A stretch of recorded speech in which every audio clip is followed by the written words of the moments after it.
Para las 2, a las 2, llego, tomo un menjulia, 2:30 me salgo. Y hay conocidos de nuestra Sí. época. Sí, Sí. Lira, vamos. Lira, el Raimundo. fotógrafo. Me dice que ya estamos al aire. Raimundo. ¿Qué tal si decimos alguna cosa indebida, man? Saludos a Raimundo Lira. Raimundo Lira. Le dije que lo íbamos a convocar. Bueno, pues hoy estamos aquí, don Javier y yo. Quitamos la silla de Rodolfo porque, pues, no sé, que vayan a pensar que no quería venir, está en reposo. Causó baja Está por en motivos de salud, como se dice en política. Es la edad. Es la edad. No Sí. es cierto. Saludos, Rodolfo, que te mejores y la próxima semana Saludos, esperamos Rodolfo. verte aquí. A ver, oye, Chucho, Pues bien, mientras llega nuestro invitado, pues hay temas, ¿no, hay Javier? temas. El tema de Raimundo Lira, que lo sacaste a colación, un fotógrafo de muchos años aquí en Puebla. Sí, en el Heraldo. Y fíjate que voy a platicar una indiscreción, pero que no sea, que no cause problemas. Se montó una exposición de cuadros de Arrieta, bodegones de Arrieta, hace muchos años. Y entonces Raimundo Lira me platicó que en la noche le pidió permiso a Palou a entrar a la exposición. A Pedro Grande. A Pedro Grande. Y tomó fotografías de los bodegones de Arrieta. Y él desarrolló una técnica de imprimirlos en tela. Los imprimía en tela. Y creo que el revelado, el proceso de impresión, después lo pasaba por un sistema, creo que de horneado o de flameado, no sé de qué. Y daba la impresión de Había escuchado eso, se llama falsificación del arte. Sí, exactamente. Eso es lo que hacía Raimundo. Yo entiendo que lo hizo de buena fe, Yo, claro. porque no comercializó. Sí, era como en los trascendió. museos, llegas y compras un lienzo impreso bajo ese método. Sí. Una licencia. Así es. Oye, pues ¿cómo ves que a propósito de fieles difuntos y Todos Santos mañana, de los 7, 6, aunque no lo sepa, ya están muertos? Qué cosas, ¿no? ¿De cuáles 7? Hombre, de los 7 corcholates, ¿Poblanos? corcholatas, pues sí. Sí. De los 7, 6 ya están muertos. No lo saben, sí. pero ya se murieron. Sí. Qué cosas, ¿verdad? Quedaría Nacho Se retrasó Armenta y Nacho. No, 6 ya están muertos. ¿Te vas por el camino del la candidata femenina? No, a mí me da lo mismo. Yo prefiero a las mujeres, la verdad es que lo de los hombres a mí nunca me ha gustado, no he tenido nunca curiosidad, ni mucho menos, aunque ahora dicen que los chavos experimentan para ver si no tienen alguna tendencia, ¿no? No, a mí nunca, jamás. Yo soy feminista. Oye, pero entonces, a ver. Además, mira, con mujeres tan guapas como las que tenemos. Sí, aquí, claro. A la antigüita, y solteras, además. A la antigüita mejor mujeres. Mujeres. A la antigüita. Pero entonces, ¿quiénes querían los dos que? Ya fallé en Es que no son dos. Ya fallé mi triple pronóstico. Pero es que no son dos. Es que con el retraso de la fecha del 30, que iba a ser lunes pasado, al 10 u 11, ¿no? 10 u 11. 10 de noviembre, pues nomás es para acomodar las cosas, el rompecabezas. ¿Sabes qué? Pasó el gato y hizo así y movió unas piezas del rompecabezas. Entonces, a ver, espérate tantito para la foto, entonces vamos a acomodarlas. Entonces, de los 7, 6 están muertos. Nos queda uno. Pues el que va a ser el coordinador o coordinadora o coordinadore, porque ahora hay que hablar con propiedad. Sí. Pues solo quedará uno. Pero bueno. O una. O une. Sí. Sí están, se llama maquillaje de cifras, ¿no? Yo pienso. Ajuste de... Creo que varios columnistas coincidimos con eso. En estos días, varios sin querer coincidimos con ese tema. Y está pasando algo similar en otros estados del país, donde hay una competencia muy cerrada. Me imagino que están acondicionando el aterrizaje con el menor control de daños posible. Acapulco. Es el control de daños que viene ahora. Acapulco. Pues mira, yo creo que 5 años es poco para levantarlo. 5 años y representa una fuente de ingresos para la economía de una región del país muy importante. Pero ya revisando la tragedia, yo creo que era predecible. Cualquier lugar que tiene un puerto importante, cualquier país, un día va a sufrir una tragedia de esas. Le ha pasado a la mayor parte. A Cancún, a Mazatlán, a La Paz, a Tampico. Nueva Orleans. Y Nueva Orleans. Florida, algunos puntos. Claro. Cuba. Cuba. Entonces, sí, eso es una tragedia predecible. Lo que me parece es que el caso de Acapulco es una buena síntesis del país. Una minoría de 10,000, 20,000 millonarios, multimillonarios, una clase media de 500,000 o más y 900,000 personas pobres o en el lindero de la miseria. Sí. Servicio. ¿Qué implica eso? Casas endebles, viviendas muy vulnerables. ¿Te acuerdas cuando hubo una tragedia en Monterrey? Sí. ¿Sí te acuerdas? Sí, cómo no. Para los que no conozcan, Monterrey están las casas del Se juntaron dos cosas, el desbordamiento del río y una lluvia torrencial que hizo que se desgajaran los lodazales y demás. A Chipinque no le pasó nada. No le pasó nada. Es lo mismo. Sí. Pero, bueno, hay quien ve las cosas como era el poema de Campo Amor. Todo es según el color del cristal con el que se mira. Nada es verdad ni es mentira. Sí. ¿No? Por ahí va. Los del gobierno dicen que todo está bien, que fue poquito el daño. Los afectados dicen que está destrozado. Los periodistas que no están en la nómina dicen que no previeron, que no avisaron, que se pudo saber, etc. Los periodistas que están con el gobierno hablan de los opilotes del otro lado que quieren hacer negocio con aumentar sus ratings y demás para afectar a la figura presidencial. Y el pueblo, bueno y sabio, diría el señor presidente, está pagando los platos rotos de algo que no tiene forma de solucionar. Y ese es un asunto verdaderamente lamentable. Sí. A mí me parece que Acapulco necesita de un pensamiento de estadista, sí, y no de un líder en campaña, ni de un aspirante a ser líder de este país, ni necesita de la comercialización, del mercantilismo publicitario en aras de ganar las próximas elecciones del 24. Me parece. Sí, necesitamos el pensamiento y la actitud de un estadista. Raro que la presidenta municipal de Acapulco se presentó 2 días después. Raro que la gobernadora se presentó también a los 2 días, andaba en Barra de Nayarit o en no sé dónde, alguna de esas partes, alguna costa de vacaciones. O sea, dirían, pues es que los encueró el huracán.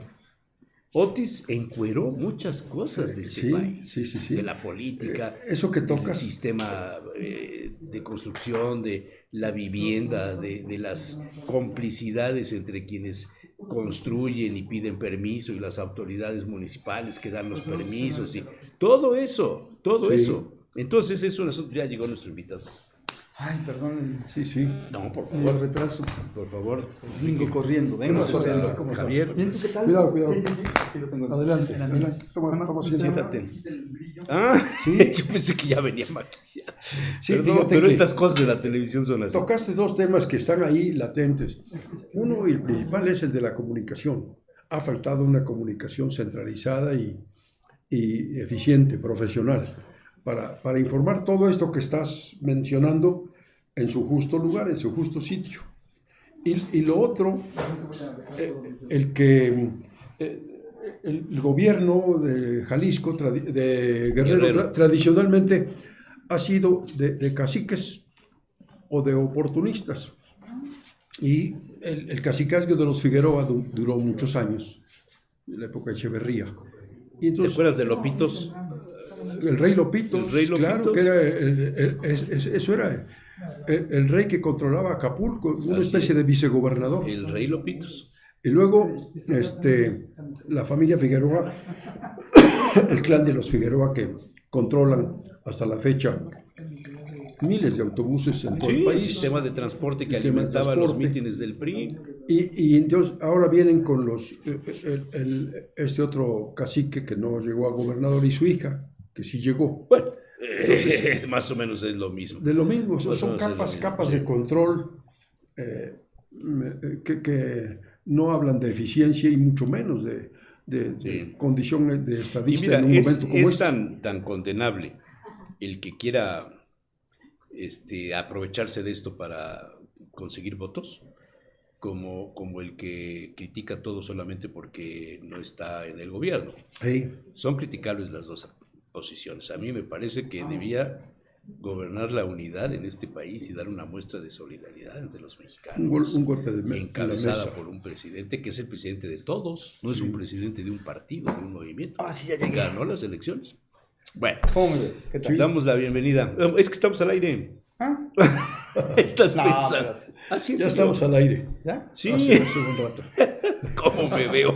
Usted Esa es una de las características del programa. te ves como desubicado, como que no sabes dónde estás. Enrique Glockner Corte, muchísimas gracias.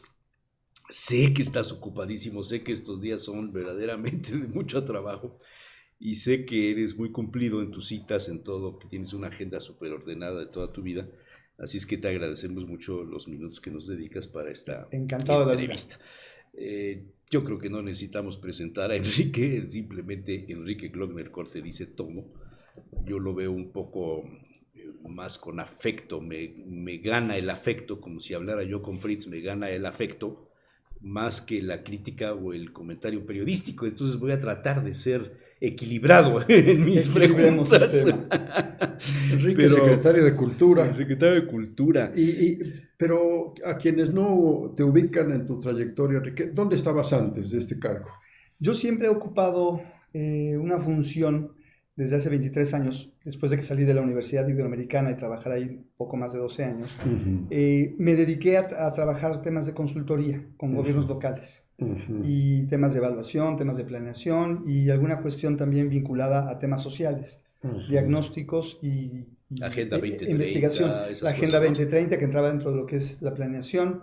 Y formo parte de un organismo, soy uno de los 10 expertos a nivel mundial, de un organismo que se llama CGLU, que el acrónimo es horrible, que es Ciudades y Gobiernos Locales Unidos, que equivale como a la ONU de los municipios. Es el organismo más grande del mundo que aglutina a la gran cantidad de ciudades que hay en diversos lugares del planeta, y ellos tienen una comisión de cultura. En esa comisión de cultura hay unos expertos que incorporamos la cultura como el cuarto pilar del desarrollo. Vengo trabajando ahí desde hace 12 años, entonces, ¿qué tiene que ver con la Agenda 2030? Tiene que ver con un documento que suscribimos Fritz y yo en Bilbao en 2015, que se llama Cultura 21 Acciones, que es un checklist de 100 acciones que deben de tener las ciudades, o se contempla como un ideal, para poder establecer un diálogo entre la cultura y educación, cultura y medio ambiente, cultura y desarrollo urbano. Oye, ¿esa lista se puede conseguir? Sí, Eso claro, sí. Sería interesante. Digo, es pública. A ver, están vamos las a ver redes, cuántos pero tenemos, ¿no? Sí, ese es el chiste. Y Ya es una... tenemos jardineras y maceteros nuevos. Eso estará incluido, me imagino. Sí, claro, ¿no? viene como parte del espacio público. Pero sí es una herramienta muy interesante que se agrupa en 9 compromisos y haces una autoevaluación. O sea, reúnes a los miembros de los gobiernos, los que trabajan en el gobierno local de las distintas áreas. Aquí no nos importa tanto la gente solamente de cultura, sino nos interesa la visión que existe de las otras áreas de los gobiernos que trabajan en la administración y que están buscando eso, establecer ese diálogo, ¿no? Yo lo digo mucho así. Y es también como una especie de militancia, porque decir que la cultura se vuelve el cuarto pilar del desarrollo, sí, junto con lo económico, lo social, lo ambiental, le das ambiental, una trascendencia en el escenario político. y se vuelve un tema combativo, se vuelve un tema... Sí. Entonces yo estaba haciendo eso. La primera vez que ocupé un cargo público fue empezando la pandemia, como secretario de Bienestar en la Administración Municipal de Claudia Rivera, y regresé un par de años más a mi actividad profesional que estoy mencionando, y bueno, yo ahora me incorporo hace 4 meses. Esta función pasada en el ayuntamiento yo la ubicaba como un bomberazo. Llegar a sacar al buey de la barranca a la mitad del camino. Y ahora te toca casi lo mismo. Al inicio de este gobierno, por el finado gobernador, el secretario de Cultura fue una figura emblemática de la cultura mexicana, no solamente poblana, que fue tu tío, Julio Glockner. Y pues algo pasó, hubo un desgaste ahí en la relación con el gobernador, finado gobernador, y llegó el gobernador sustituto, se llama, ¿no? Técnicamente Sergio Salomón es el gobernador sustituto. Sí. Y pues hubo una cantidad de críticas en los medios de comunicación del antiguo secretario, el arquitecto.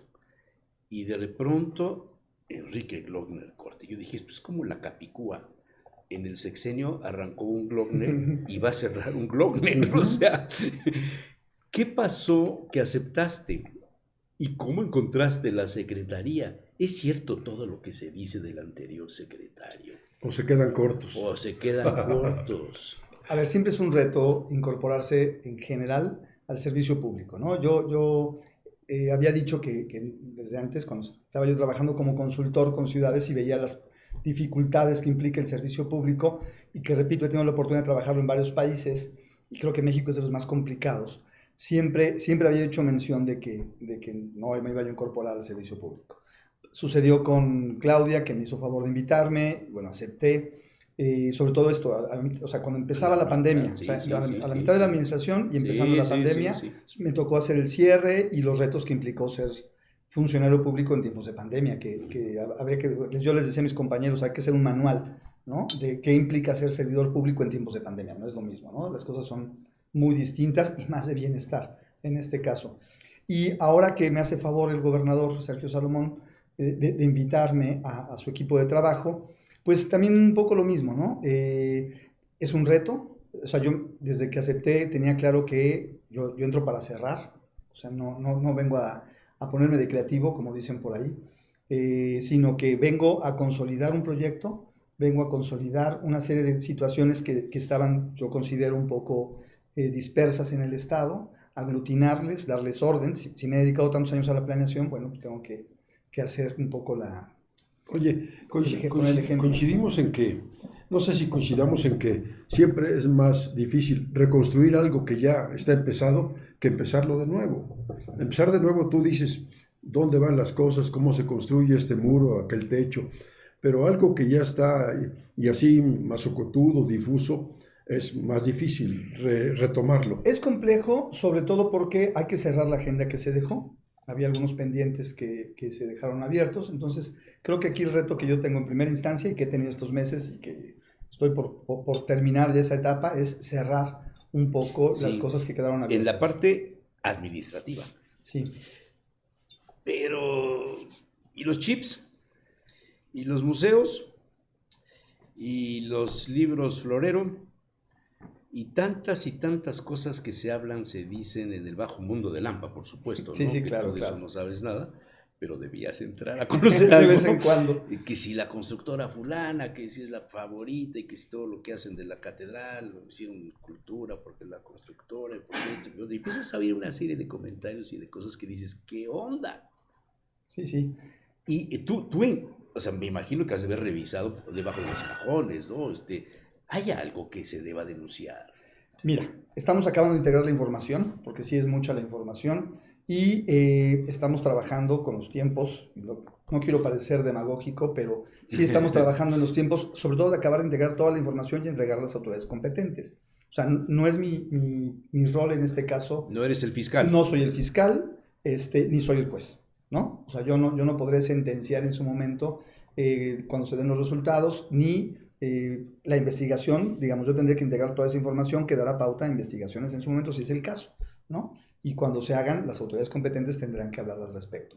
Yo puedo hablar de la operatividad de la Secretaría, de eso sí puedo hablar. Puedo hablar de esos pendientitos que se quedaron ahí porque pues, se decía que sí a todo, ¿no? Y quedaban volando muchas cosas. Entonces, permanentemente hay personas que me dicen, oye, pues es que esto, y es que esto, y es que esto, y es que esto. Entonces, intentar orientar y ser objetivo. O sea, lo que se pueda hacer, se va a hacer. Y lo que no se puede hacer, pues tendremos que dejarlo como un pendiente o decirles no, sin tapujos, ¿no? Rebasada esta etapa de ordenamiento administrativo, para lo que queda del periodo del actual gobernador, ¿tienes un presupuesto para hacer algunas cosas y como qué cosas. Sí. Sí, ¿qué podemos esperar que se pudiera hacer? Desahogado esto que entendemos en la burocracia, simplemente retomar las cosas y ver quién está en dónde y qué hace es un problema. Pero habrá presupuesto para hacer algunas Sí, cosas por y como qué supuesto. cosas. La operatividad sigue su curso, ¿no? Vamos a seguir, digo, los programas han estado consolidando. La vinculación con otras instancias, por ejemplo, gobierno federal, gobierno de México, que era un poco débil, llegamos a consolidarla. El vínculo también con los ayuntamientos, que también estaban de alguna manera un poco abandonados. Entonces, estamos como regresando a Pero todo. hay una agenda que te dejaron de compromisos, de arreglos, acuerdos. No sé, yo de repente vi que está Goya, ¿no? Una exposición que yo no sabía que la iban a poner, y de pronto veo que anuncian los caprichos de Goya, ¿no? Yo hubiera puesto la tauromaquia, pero pues, no a todo el mundo le gustan los toros. Pero, entonces, los caprichos de Goya son más universales. Y ¡pum! Ahí está. ¿Eso lo dejaron armado? ¿Eso hay cosas que ya estaban, hay cosas que ya estaban y se fue dando seguimiento, ¿no? Digamos, por ejemplo, ahorita el próximo, perdón, este mes que empieza mañana, ya es un tema del Encuentro Nacional de Danza, ¿no? Que es una actividad importante porque es la segunda vez que este encuentro se hace fuera de la Ciudad de México y que implica una serie de compromisos. Cuando yo asumo la responsabilidad, pues pude haber dicho no. ¿No? Y había cosas que estaban un poco atrasadas. Evidentemente es un tema que me parece que es fundamental para las y los poblanos, el traer a la ciudad de Puebla y a algunos de sus municipios conurbados una actividad que es de relevancia nacional y que implica convocar en esta disciplina que es la danza a lo mejor que hay en el país, ¿no? Entonces, por ejemplo, este tipo de cosas, pues sí estaban ahí un poco en el cajón, ¿no? Y la misma gente, había una expectativa de qué iba a pasar a mi llegada. Y por supuesto que yo dije, bueno, estas cosas se toman, ¿no? Y así otras gestiones que ya tenían un avance y que se han ido consolidando y que se ha ido diciendo, ok, que se dé continuidad a este proyecto. O sea, porque mucha gente tenía esa expectativa, ¿no? Cuando llegué de decir, qué va a pasar, a qué se le va a dar continuidad, a qué no. Por supuesto que se le dio continuidad a todo lo que representaba algo importante para las y los poblanos y por supuesto que se siguen asumiendo esos compromisos tanto en las distintas exposiciones que se han generado, otras se empiezan o se han ido gestionando, como lo que se hace desde la Secretaría, ¿no? Ojalá te doten de recursos suficientes, porque hemos platicado en este espacio que Puebla tiene todas las condiciones para capitalizar el quehacer cultural en sus diferentes ámbitos, pero hace falta harina y huevo. Recursos. Siempre cultura le hace falta, ¿no? Siempre está por debajo siempre lo dejan hasta el último. La UNESCO pone, ¿no? Digo, sin hablar de ninguna administración en particular. Siempre nos toca negociar con ciertas dificultades. Pero mira, yo en ese tema, y repito y reitero un poco el perfil que he tenido como servidor público las 2 veces que he ocupado este cargo, y por mi historia en temas de planeación, lo que yo siempre busco es optimizar recursos y vincularme con las demás dependencias. O sea, iniciando, luego he hecho, digamos, el gabinete me recibió muy bien, es de verdad un buen equipo de trabajo. Prácticamente todas las secretarias y secretarios ha habido mucha empatía, ha habido una buena respuesta cada vez que platico con ellas o con ellos y generamos alguna idea. Por ejemplo, la semana pasada, el homenaje que se hizo al maestro Altieri, ¿no? Que fue en coordinación la SEP y Cultura. Muy merecido, ¿no? muy merecido. Fue una instrucción del gobernador, pero, o sea, una iniciativa que el gobernador tomó, pero pudimos trabajar en conjunto así, sin problemas, SEP y Cultura, para hacer esto y lo que viene. Porque, como se anunció también, la idea es generar una agenda que dé visibilidad al trabajo del maestro Altieri, porque el próximo año el coro cumple 60 años. Y seguiremos trabajando la Secretaría de Educación Pública y Cultura en conjunto para que todo este año, una vez por mes por lo menos, haya alguna actividad vinculada y que se hable de los coros. No solamente, bueno, en particular sí el maestro Altieri y se habrá conciertos y esto. Oye, pero otras actividades más, ¿no? ¿Qué tanto colaboran los ayuntamientos, particularmente el de la capital, que trae su propia agenda? Me imagino que estará bien pensada, no lo sé. Pero ¿cómo se integra, se involucra, se tropiezan? Atendemos temas distintos y lo que es muy importante es delimitar muy bien, ¿no? En dónde llega uno y dónde empieza el otro. Entonces, nos hemos complementado bien, también hay muy buen diálogo con el municipio, con el IMAC, con Fabián, y sí, digo, las actividades, por ejemplo, la del Día de Muertos, ¿no? Se hicieron coordinadas, el 15 de septiembre, perdón, se hicieron actividades coordinadas, en fin, por supuesto que nosotros tenemos coordinación con los 217 municipios, y Puebla, bueno, por ser la sede del Poder Ejecutivo, donde estamos todos los secretarios y secretarias, pues sí tenemos ahí mucha más incidencia en las actividades cotidianas. Enrique, te paso un tip y creo que será motivo de tu quehacer muy importante. Hay en Puebla creo que 10 o 13 pueblos mágicos y son 12. Atraen un importante polo de turistas y visitantes estatales, locales. Pero la Universidad Tecnológica de Puebla hizo un libro, un trabajo, diagnosticando qué ha pasado con los pueblos mágicos desde que se crearon hasta ahora. Y encontré que un área de oportunidad descuidada es la capacitación del recurso humano. Si vas a un lugar y encuentras atractivos turísticos, pero el trato humano es muy malo, deja mucho que desear. Si por ahí, en coordinación con universidades, con instituciones privadas, turismo, atendieran el trato del personal, la capacitación de todos, desde el dueño del negocio hasta el que despacha. Cuando te dan el título de Pueblo Mágico, pues recibes un recurso extra. Y lo que los presidentes municipales hacen es que ese dinero lo usan para chulear, así dicen algunos, embellecer el Zócalo, el Palacio Municipal, el auditorio, cosas de ese tipo. Y no le dan el enfoque a la parte que hace posible que el intangible del pueblo mágico, el capital humano, permanezca. O sea, está bien que los declaren pueblos mágicos, ojalá fuera esta misma declaratoria acompañada, sumada o tuviera el adjetivo de lo intangible, del valor intangible que cada uno de los pueblos tiene y que perdure, que permanezca. Yo suelo ir mucho a los pueblos mágicos y me da mucho coraje que lo primero que encuentras es que la comida tradicional está desapareciendo.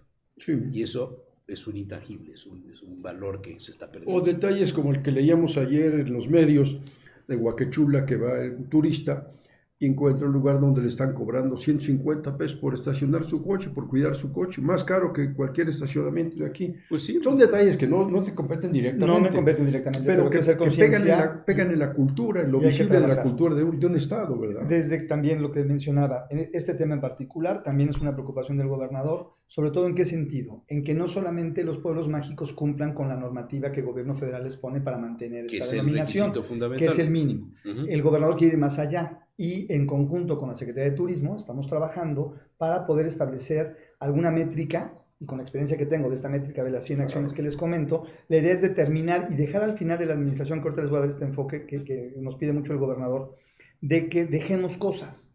O sea, es poco tiempo. Entonces, hagamos lo que se pueda, lleguemos hasta donde se pueda, pero principalmente que dejemos cosas. O sea, que dejemos manuales, que dejemos instrumentos que le den a quien entre la posibilidad de dar continuidad a esa situación. O sea, ¿será que ahora sí se dé que de un gobierno a otro gobierno repitan los funcionarios, se continúen los proyectos? Pues ojalá que, yo no estoy planteando que repitan los funcionarios, pero por lo menos dejarles una base. Lo que más cuesta trabajo cuando entras de funcionario es encontrar información. Es lo que menos hay.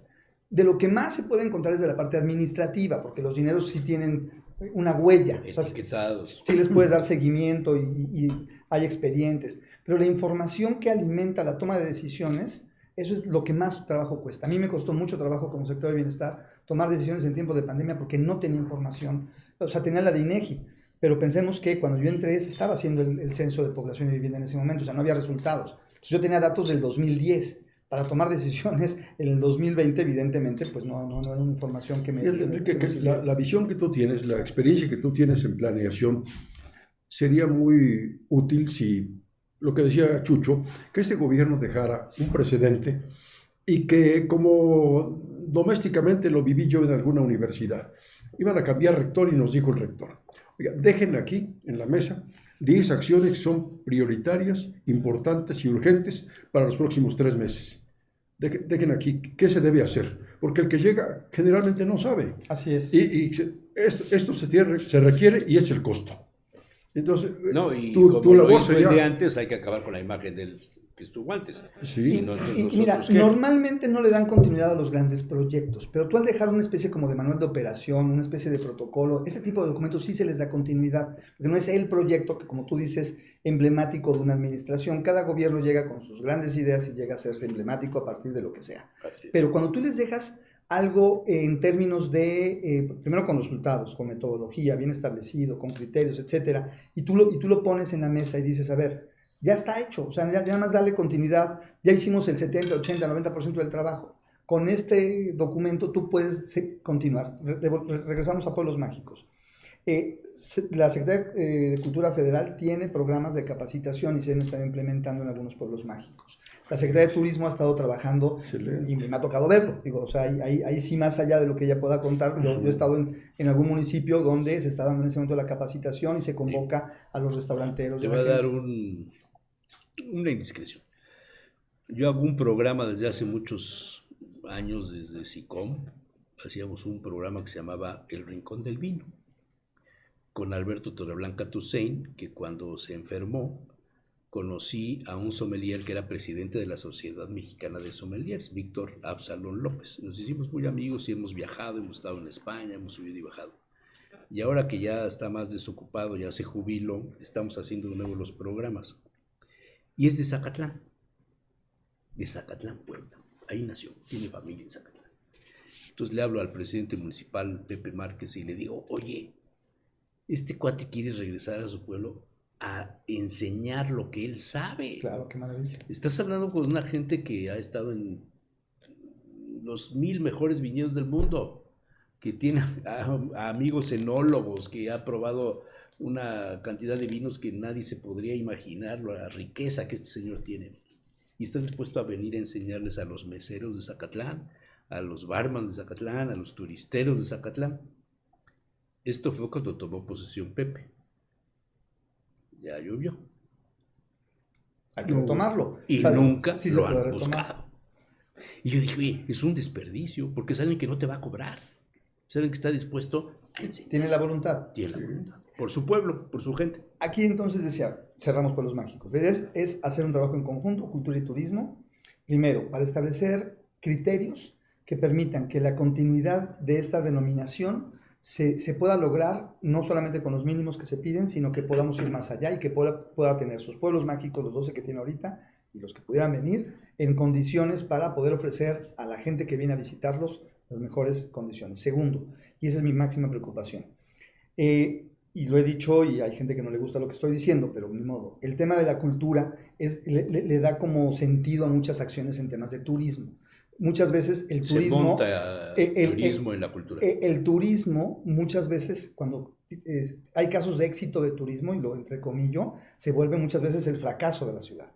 O sea, claro, entonces, el turismo es invasivo. ¿De qué manera le quita identidad a las ciudades? ¿De qué manera generamos que la cultura no solamente sea un artículo de venta, no solamente sea una cuestión de que lo pongamos como parte del equipamiento o como una estrategia que solamente sea visible, folclore? Esa parte a mí no me gusta, me molesta en algunas ocasiones, como ahora como secretario de Cultura. Entonces, ¿cómo hacemos que la cultura de la población, que ese patrimonio comunitario verdaderamente represente lo que debe ser un valor intangible donde la población se siente identificada y donde encuentra, pues eso, no solamente un artículo de cambio, no solamente moneda de cambio, no sino solo que, el folclore. no solo el folclore ni el show. Sí, o sea, correcto. O sea, eso no es cultura. Sí. O sea, bueno, sí puede ser parte de una estrategia de cultura, pero si eso no lo consolidas, no le das un fondo, no le generas información, no investigas, etcétera, etcétera, etcétera, y no proyectas esas estrategias, evidentemente haces un cascarón que se rompe en cualquier momento. Sí. Entonces, la cultura le da solidez a eso y trabajándolo en conjunto, como les he dicho, cada acción que estoy tomando en la Secretaría, como las dos que ya les platiqué, van de la mano con dos dependencias distintas. Entonces, y tenemos algunas en puerta que van a ser hasta con más dependencias, Sí. para optimizar ese recurso, Sí. para poder generar estrategias comunes, para llegar a más personas. Eso me gusta. Para que tengamos mucha más visibilidad. Y aquí, mire, yo si algo tengo es que no me importa llevarme las cámaras ni los aplausos, que las cosas se hagan. O sea, en mi caso particular no es mi vocación, no estoy pensando en una carrera política, honestamente, no es un tema que me preocupe, en lo más mínimo, ni que me ocupe. Entonces estoy pensando, más allá de muchas cosas, pues sí, consolidar algunos temas, tomar algunas iniciativas. El próximo año la Secretaría de Cultura, perdón, la Casa de Cultura cumple 50 años. Por ejemplo, muchas de mis estrategias están enfocadas el próximo año a que le demos vida a la Casa de la Cultura, cuando era prácticamente el único lugar que había en Puebla para reunirse, para dialogar. Durante muchísimos años, para el hacer un café, espacio. Enrique, el cine de arte, sí. Hay un intangible también importante, que es los saberes de los poblanos, los saberes. ¿Saberes o saberes? Saberes y sabores. Quizá también en la agenda por hacer, cabría pensar en una idea que yo algún día le puse el nombre de culto a la experiencia, donde las universidades o la Secretaría de Cultura programaran cada año un mes en el que 10, 15 respetables personajes, el restaurantero, el empresario, el intelectual, el pintor, compartieran lo que aprendieron en la vida más allá de las aulas universitarias, lo que la vida les enseñó, y destinado a jóvenes. Eso se me hace un principio de Rotario. Pues más allá, sembrar la semilla para crear ese valor cultural que tiene la gente que ha hecho su vida aquí en Puebla y que ha construido eso algo. Se me hace muy interesante.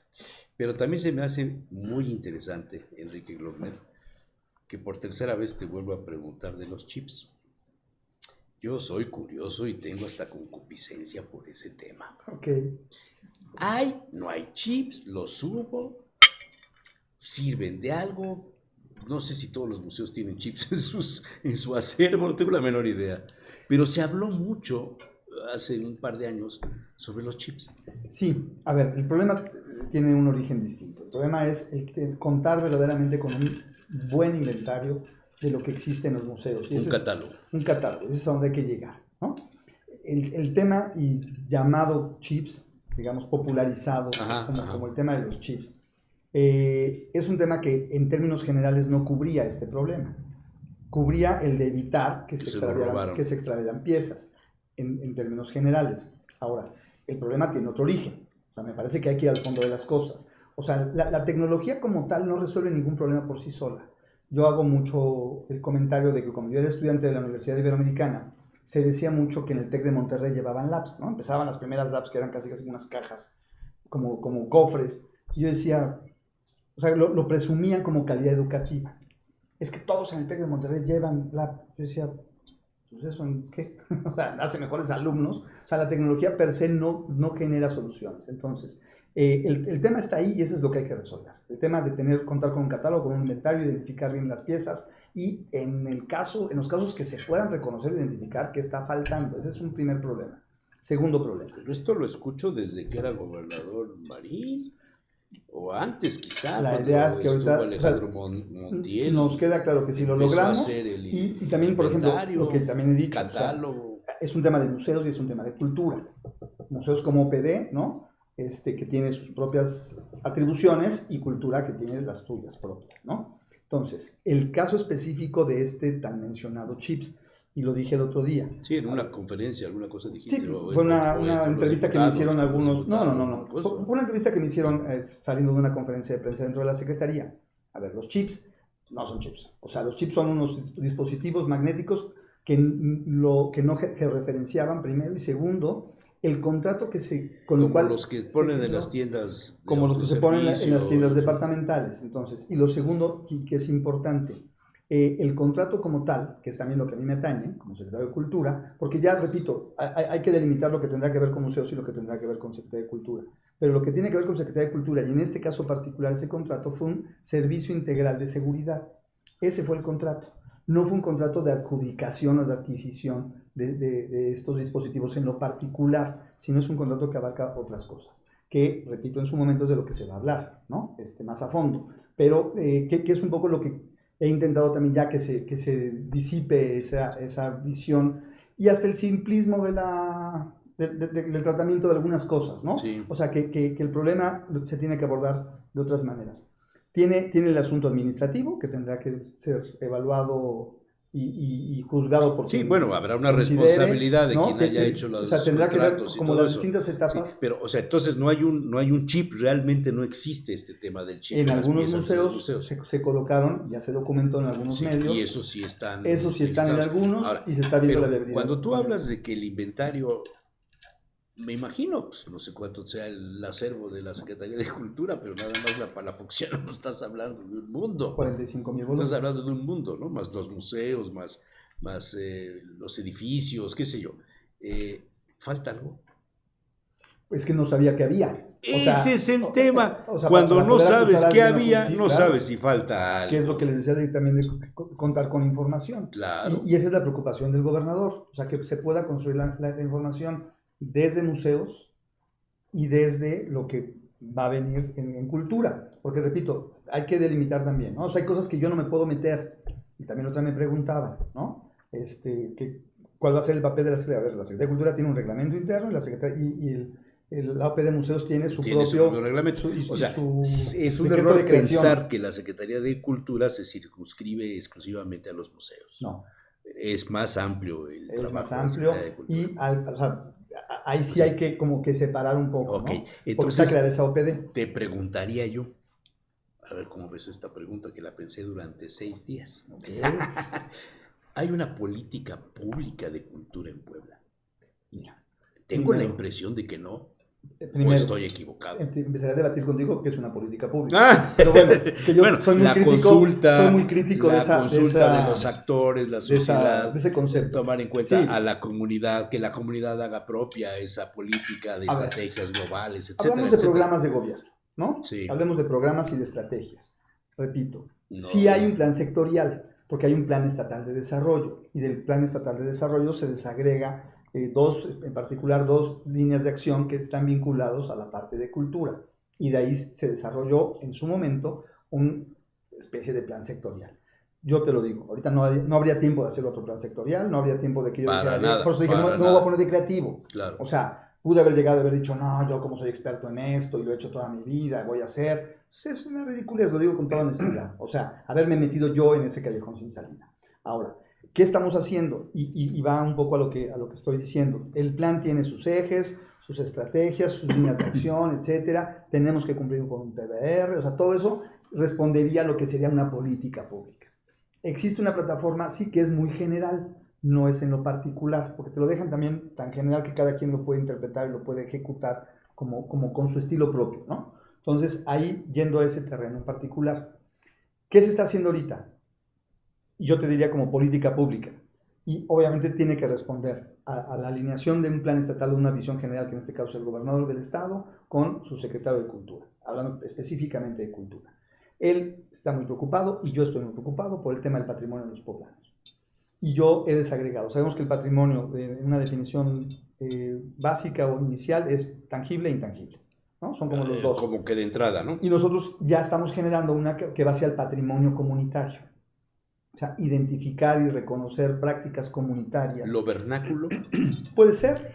O sea, es parte de... Yo digo hasta los partidos de fútbol de los domingos, ¿eh? O sea, la cancha de fútbol de los domingos, en algunos lugares, en algunos barrios, podría ser patrimonio comunitario, porque es todo aquello que genera que la comunidad... Como Buenos Aires convoca. Como Buenos Aires convoca, ¿no? Sí. O sea, vas generando en torno a un espacio, a un evento, a cierto tipo de actividades o prácticas, esa cohesión social y esos elementos de identidad que te permiten decir, yo soy de tal, yo soy de acá, o definir no soy de allá también, ¿no? Como la canción. Eso es lo que genera Cortés, el hacer comunidad. Eso es lo que genera hacer comunidad. Entonces, ¿cómo identificar ese patrimonio comunitario? Y lo mismo, es un concepto, por ejemplo, que ya lo estamos viendo con el INAH, lo vi con algunos diputados federales, o sea, es un concepto que le va a imprimir un sello distinto a esta administración y que dejemos algo en virtud de lo que se está haciendo y de esas preocupaciones. Sí, hay que salvar las iglesias, por supuesto que hay que salvarlas. El patrimonio que nos dejaron los antepasados, hay que cuidar la Palafoxiana, o sea, ese patrimonio tangible, es el patrimonio edificado. Es edificado, o que se materializa como en la gastronomía, ¿no? Que fue reconocido ya hace casi, va a ser 4 años que fue reconocido por la UNESCO,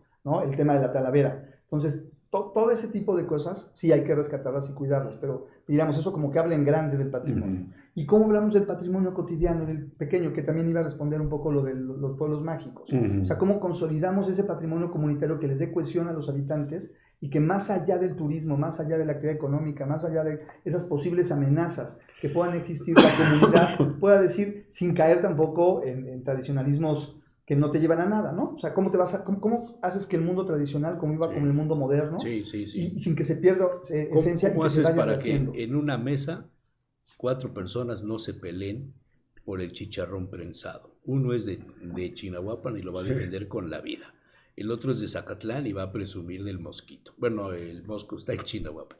Otro es de Zacatlán y va a defender. Y el tango, y otro, y así empieza todo un rollo tremendo. Oye, Enrique, Uruguay. otro rubro que aquí se tocó la semana pasada, no recuerdo por qué, pero rememoramos que aquí en Puebla durante muchos años hubo un concurso estatal de teatro. Uh-huh.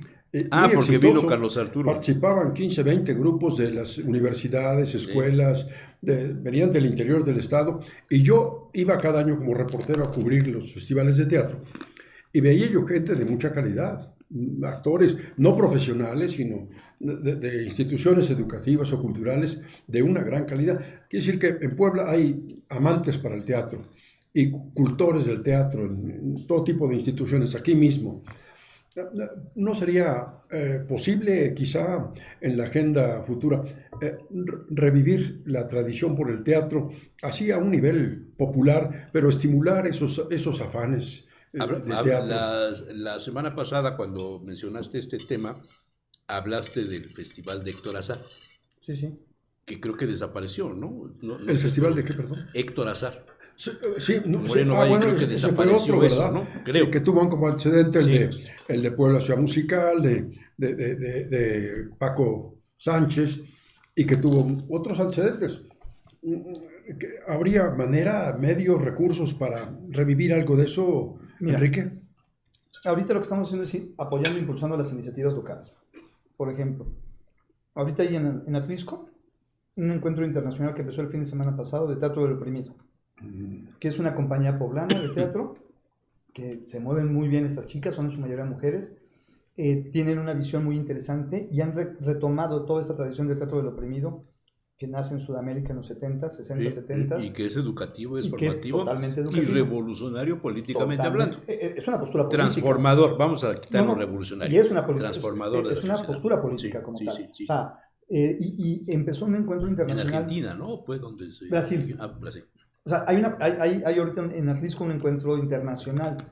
Vienen artistas, no recuerdo cuántos países, pero sí son de muchos países que están ahorita en Atlisco, con una cartelera. Entonces, lo menos que pude hacer fue pues, una conferencia de prensa, intentar apoyarlas en cosas, darles la plataforma, ¿no? Estar en contacto con ellas. Voy a estar ahí lo más rápido que pueda, ¿no? Así que mi agenda, mañana andaré por esas tierras, por el tema de Día de Muertos, entonces seguramente me daré una visita con ellas y platicar. En fin, ahí cuando esa iniciativa. El que ahorita yo, insisto, que me ponga a crear una iniciativa que sea muy grande y que vaya hacia allá, no daría tiempo. Y tendría que utilizar otros recursos para hacer ese tipo de actividades que no van a dejar huella, no, lo digo con toda honestidad, o sea, en un año no generas un hábito de decir, como se logró con iniciativas como la del teatro, que sí fue durante 4, 5, 6 años, no sé exactamente cuántos años estuvo vigente esta actividad, y que de alguna manera sí generó un público, sí generó inquietud, interés, y que los poblanos y las poblanas salíamos a las calles de Puebla y había obras de teatro en el Carolino, o sea, en las calles, en el Zócalo, y era una actividad viva. Los de Guanajuato lo supieron hacer. Sí, pero mira, yo siempre digo, el éxito no se replica. No, se replica el fracaso. Lo porque son las preguntas clásicas lo supieron hacer. Que le hacen a un secretario de Cultura. ¿Cómo lo hacemos para tener un Cervantino y cómo lo hacemos para tener una FIL como la de Guadalajara? ¿No? Que por cierto, el Cervantino bajó como 40% Sí, en asistentes e ingresos. Hace 2 años estuve en el certamen internacional de las tapas en Valladolid, en España, invitado. Éramos 150 personas, una cosa así. Y se hace un concurso de los mejores chefs preparando tapas. Se van seleccionando en los países y al final llegan 18, 20 en Valladolid. Y ganó un mexicano. Ganó un mexicano de Guanajuato. Y me puse a platicar con él y digo, ¿y tú de dónde eres? Y yo soy de la Ciudad de México. ¿No eran tapas de zapatos? Y yo digo, Podría ser de León. ¿cómo es posible que Guanajuato presuma de una gastronomía? En serio, ¿eh? Ujú. Porque creo que nosotros nos la llevamos de calle, pero nunca hemos tenido el interés por participar en esas cosas, ni fomentar ese aspecto. Y me causó una sorpresa tremenda, man, porque además los platos que usaban eran de presunta Talavera de Guanajuato. Te vas de espaldas, ¿no? ¿Cómo pasa con este asunto que se va replicando? A ver, la cultura es toda aquella actividad humana que es exitosamente repetible. Eso es lo que genera cultura. Uh-huh. O sea, cuando tú una actividad, cuando tú una práctica, cuando tú una costumbre es exitosamente repetible porque las siguientes generaciones encuentran en ello sentido o encuentran en ello cuestión de apropiación, una forma de apropiarse, vas generando cultura. Claro. Eso es lo que, y eso lo define un biólogo, Richard Dawkins, cuando define el meme, que habla de que el meme, en un libro que se llama El gen egoísta, el meme es el equivalente al gen, el meme es para la sociedad lo que es el gen para el cuerpo humano, que es el éxito que tiene una práctica, en el caso del gen, reproducir un par de ojos, reproducir un color de cabello, reproducir un color de piel. Sí. Entonces, en términos culturales, ¿cómo hacemos para identificar esas prácticas que son exitosamente repetibles? Uh-huh. Puede haber buenas prácticas o malas prácticas. O sea, no todas las prácticas culturales son adecuadas, son pertinentes o fomentan. Y lo que funciona cosas. en La Habana no funciona en Claro, París, y en lo otras que partes. funciona en París no funciona en Madrid, lo que funciona en Claro. Madrid no funciona en Miami. Así es. O sea, Identidades locales. por supuesto. Oye, perdón por el tema doméstico, pero No. te damos oportunidad de que saborees lo que nos ha dado aquí Chucho. Hasta lo que hemos saboreado ahora son tortas de agua, Exactamente. horneadas. Quizá el pan es otro signo de identidad de los poblanos, como en pocos lugares del país. Yo preferiría que semita. dijeras torta de agua. Torta de agua.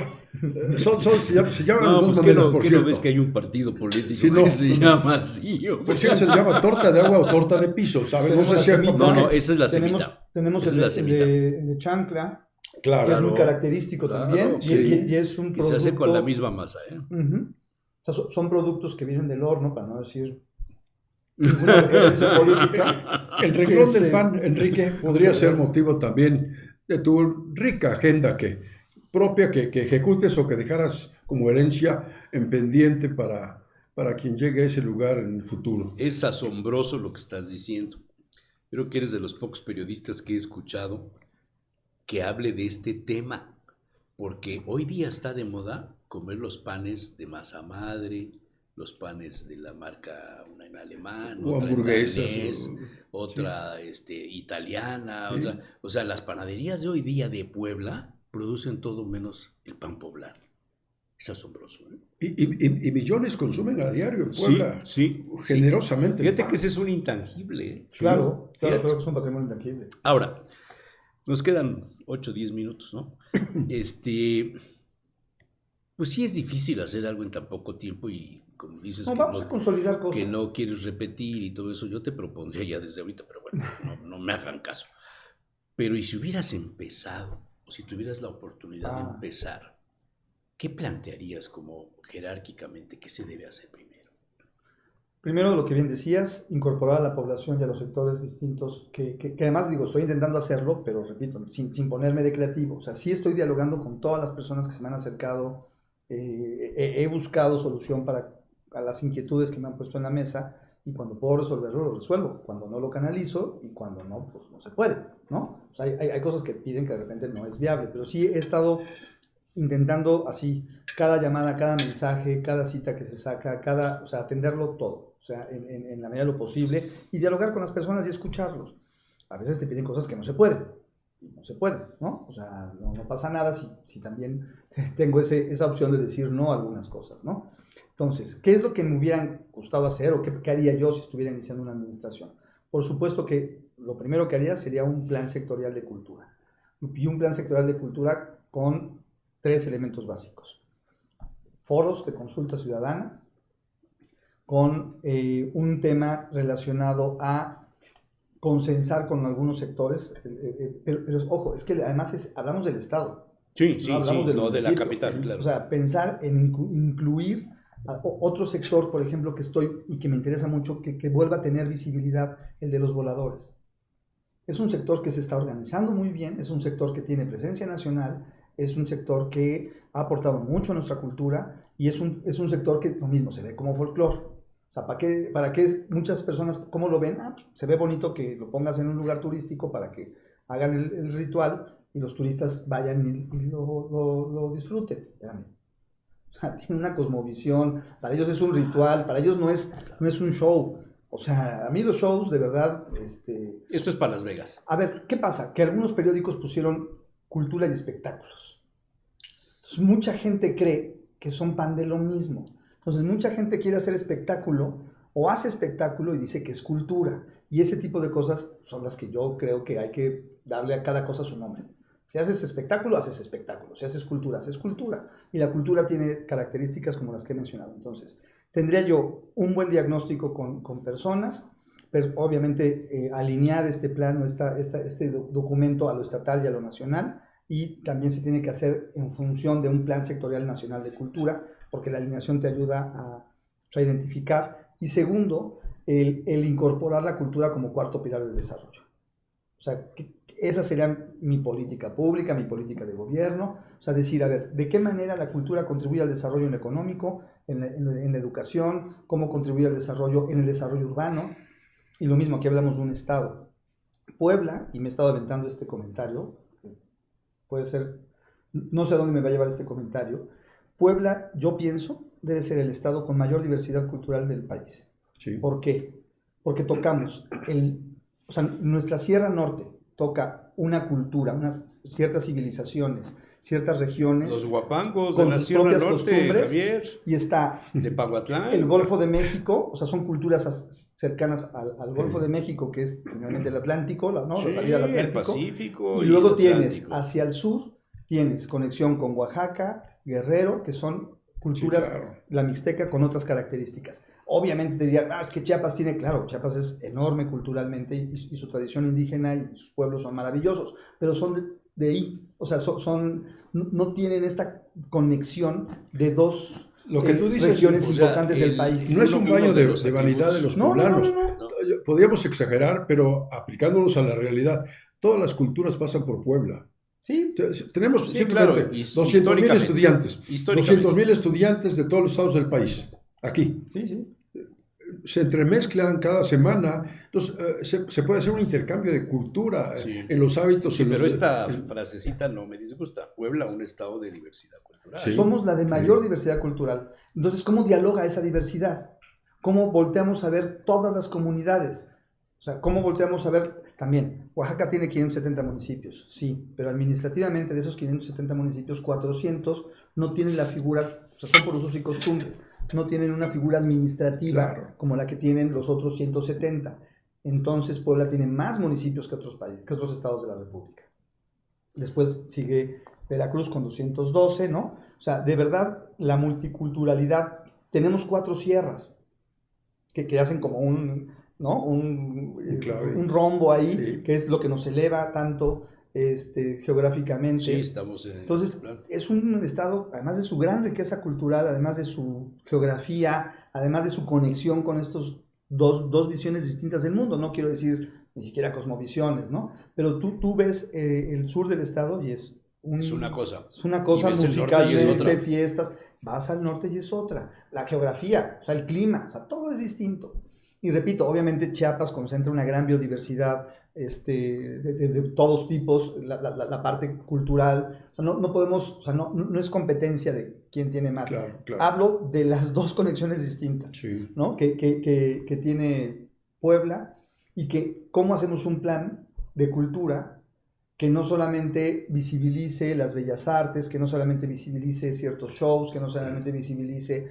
O sea, está bien que se hagan actividades culturales y que la gente disfrute de ellas, pero ¿qué hacemos con toda esa otra riqueza cultural del Estado? La definición primigenia de cultura, el modo de ser de las personas, Ujú. trasladarlo aquí, esa es la clave.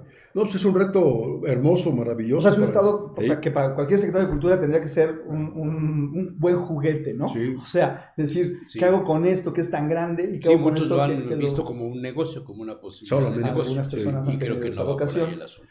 Pero eso en donde estén, ¿eh? No, Sí, no sí, solamente sí. en cultura. Oye, pues a mí me da mucho gusto de que estés ahí. Felicito al gobernador. Y te felicito por haber aceptado, porque me imagino que no debe haber sido fácil doblarte las manos. Hay vocación de que las cosas se hagan bien, de que podamos tener un cierre de administración, acompañar al gobernador en su cierre de administración y poder dejar algo. O sea, poder dejar algo, no soy ni mejor ni peor que nadie, pero sí dar condiciones para que después de este año y medio que aproximadamente estaré en este cargo, podamos así entregar como estos 4 o 5 pendientitos está que bien, ya se está hayan bien. echado a andar. Está bien. Pues ¿Y mucho éxito, cuándo Enrique, vamos mucho éxito. al Salmón Gurú? Pues espero que pronto se pueda hacer esa reunión, unos cócteles maravillosos que... Ya Diego ya lo vendió, ¿eh? ¿Ya? Creo que sí me habías dicho la Ya otra se vez. separó, ya se puso a la vuelta. Pero bueno, el lugar sigue todavía. Sí, sí, sí. Hace sí. un rato que no voy, pero... Una cantinita ahí de cuarta que encontramos. que tú me recomendaste. Muy bueno, ¿verdad? Muy bueno, muy bueno. El ambiente es muy bueno. Muy bueno. Muy bien. Pues muchas gracias por la invitación. Mucho Enrique éxito, Grobler Enrique. Corte, muchísimas Gracias. gracias. En buenas manos la Secretaría de Cultura. Sin Muchas duda. gracias, Eres muchas el gracias. primer funcionario que te recibimos en el programa. No hemos recibido a ningún funcionario de ningún gobierno. No. A Sí. ninguno. Eres el primero, ¿eh? Muchas gracias por la oportunidad de No, estar aquí gracias a ti por compartiendo. aceptarlo. Gracias a ti por aceptarlo. Don Javier, Mucho éxito. Nos vemos. Esperemos que la próxima semana ya se incorpore Rodolfo, que se mejore. Y aquí nos vemos la próxima semana, 7:30 de la noche. ¿no te hiciste calaveras? No, se publican mañana en e-consulta. Pues aumenta Mañana una se vez publica. Desde ahorita, dinos una. Un género que ya poco se Me cultiva. mandaron y- una de la También. Pero ahí próstata, está. pero está muy grosera. Ahí están. Muy Evitemos porque para los niños todavía es horario familiar. Estamos todavía en horario familiar. Bueno, muchas gracias. Gracias al equipo. Gracias al equipo, a Paco, a Carlos, a Juan, a Guillermo, a José, a Nat, a Flora, etcétera, etcétera.